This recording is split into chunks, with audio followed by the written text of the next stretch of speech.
Is justice closing in on Rodrigo and Sara Duterte? Top 5 news this week, April 19 to 25. Number 5, dumadami ang Finlayson squirrels in parts of Metro Manila and Calabarzon. Pero warning ng DENR, invasive species sila. So that means hindi talaga sila tubong Pilipinas. So paano sila nakarating dito sa atin? They're native to other parts of Southeast Asia. The Department of Environment and Natural Resources says they were likely smuggled into the Philippines as pets and then may nagpakawala sa kanila dito into the wild. Sabi rin ng DENR, maaari silang mag-compete with other species and upset the balance of our ecosystem. They mostly eat fruit, seeds, and tree bark, so largely plant-based ang diet nila. Maaari nilang maagawan ang local animals na ganyan din ang kinakain. Also, they are known to attack birds and raid nests kasi tree dwellers sila. And so the agency says, kahit na cute and adorable ang mga squirrel na to, their presence here should not be promoted. Number 4, update sa gera sa Middle East. In-extend indefinitely ni US President Donald Trump ang ceasefire with Iran. So this means generally mas kalma yung sitwasyon ngayon. Dagdag pa dyan na in-extend din ng Israel at Lebanon yung ceasefire nila for 3 weeks. Mahalaga yon kasi isa yan sa demands ng Iran. But all this doesn't mean may kapayapaan na o natapos na ang gera. For one thing, hindi tayo sure kung susunod ang Israel sa ceasefire. And 2, masalimuot pa rin ang sitwasyon sa Strait of Hormuz na dahilan kung bakit may nakaambang energy crisis dito sa atin sa Pilipinas at sa iba pang parte ng mundo. This week, at least 2 barko ang inatake ng Iran for trying to pass through Hormuz. Bakit? Well, bilang gante sa blockade ng US Navy na humaharang naman sa mga barko ng Iran na gustong lumagos ng Hormuz. Sabi ng US, mananatili raw ang blockade nila for as long as it takes. Ang Iran naman hindi raw uupo for peace talks until lifted ang blockade. So paano? Ngayong Sabado, April 25, expected na mag-uusap ang representatives from the US and Iran sa Islamabad, Pakistan for another attempt at negotiations. Thoughts and prayers. Number 3, may precautionary hold departure order na laban kay dating House Speaker Martin Romualdez. Ito'y matapos pagbigyan ng Sandigan Bayan ang hiling ng Ombudsman na huwag payagang makalabas ng bansa si Romualdez. Si Romualdez ang isa sa pinakamakapangyarihang House Speaker sa kasaysayan ng bansa, bukod pa sa pagiging pinsan ng Pangulo. So bakit flashpoint ang hold departure order na to? Well, kung tutuusin, ito ang unang konkretong hakbang ng gobyerno laban kay Romualdez. Ang sanggang dikit niya sa Kongreso na si Zaldico, humaharap sa multiple criminal cases at under arrest na sa Czech Republic. Pero so far, wala pang kasong na isasampa laban kay Romualdez. Ayon sa Ombudsman, si Romualdez ang purported mastermind sa likod ng kickback scheme ng flood control projects.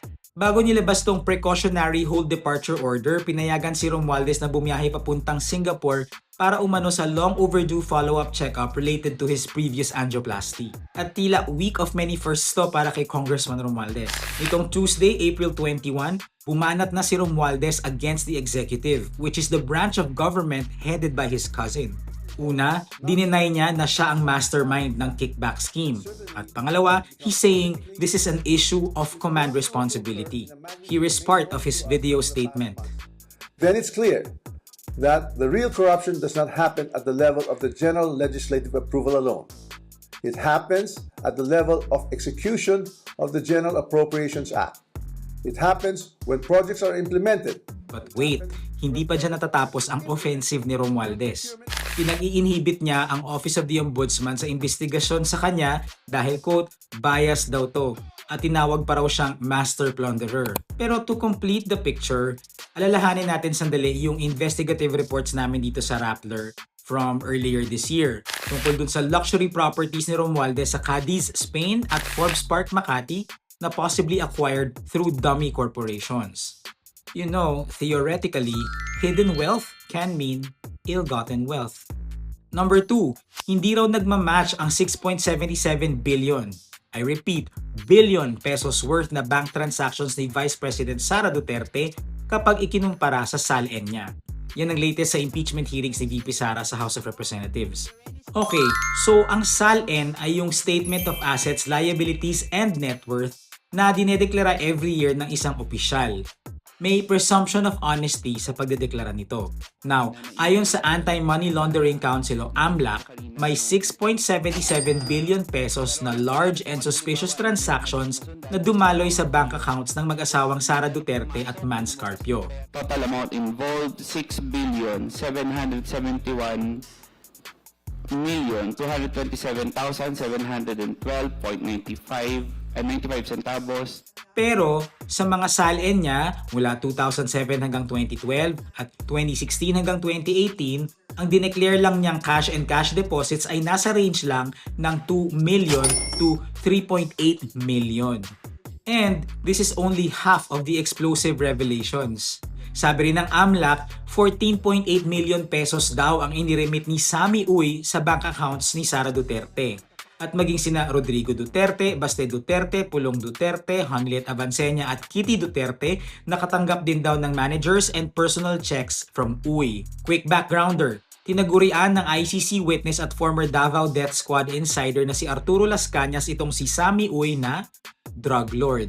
Business partner din tong si Uy ni Michael Yang, ang dating economic advisor ni former President Duterte na dawit sa maanumalyang Pharmaly deals at Pogo scandals. Sa kabuuan, umabot sa 200 million pesos ang payouts ni Uy sa pamilya Duterte, allegedly. In a statement, sabi ni VP Sara, accurate daw ang mga dineclare niya sa salin niya. But she did not provide specifics. She says the allegations of billions of pesos in bank accounts are untrue. Attend po kayo ng hearing. Reminder lang po ulit, Rappler has a free app. Download nyo naman to get all the latest news. Alright, number 1. Kinumpirma ng ICC ang charges laban kay Rodrigo Duterte at pati ang jurisdiction nito sa kaso niyang crimes against humanity. This means Duterte will stand trial and for the foreseeable future, hindi talaga siya makakauwi dito sa Pilipinas. Dalawang milestone sa kaso ang nangyari nitong nakaraang linggo. Una, nitong Wednesday, April 22, dininay ng International Criminal Court ang apela ni Duterte na wala ng jurisdiction ang korte sa kaso niya kasi nag-withdraw na ang Pilipinas sa Rome Statute na basis ng existence ng ICC.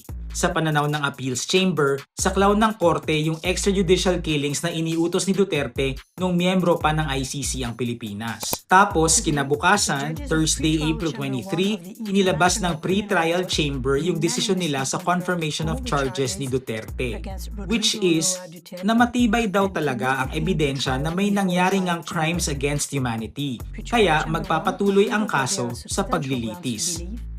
Isa sa main points na kinatigan ng husgado ay napeke raw ang nanlaban narrative ng drug war perpetrators. Hindi naman daw totoong nag-post ng threat sa kaligtasan ng mga pulis yung mga biktima ng EJK.